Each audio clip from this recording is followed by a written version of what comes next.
मला तुमचं कळेपर्यंत खूप सारा वेळ गेलेला असतो. खूप सारा म्हणजे काय, की काही काही लोकांना आहे ना, मी आज व्यायाम करायला सुरुवात करेन, आज चांगलं खायला सुरुवात करेन, उद्या करेन, असं करता करता 10-10 वर्ष लुटून गेले, तरी त्यांच्याच्याने काही झालं नाही.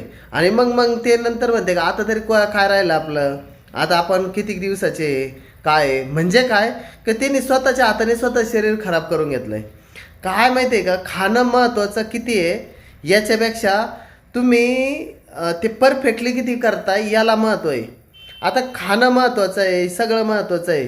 आता तुम्ही जर दिवसभरात पावशेर बदामच खात राहिले तर ते पण शरीराला चालणार नाही. म्हणजे काय का, खाणं अन्न हे याच्यापेक्षा त्याचं प्रमाण, ते कोणत्या वेळेला खातो हे पण ठरलं जातं. असं नाही का आपल्याला बऱ्याच वेळेस सगळ्याच गोष्टी भेटणार आहे. तर आपल्याला प्रयत्न करायचा आहे की वेळेत सगळं घडणं गरजेचं आहे. वेळ जर निघून गेली ना तर ती परत रिटर्न येणार नाही, आणि ती परत नाही आली ना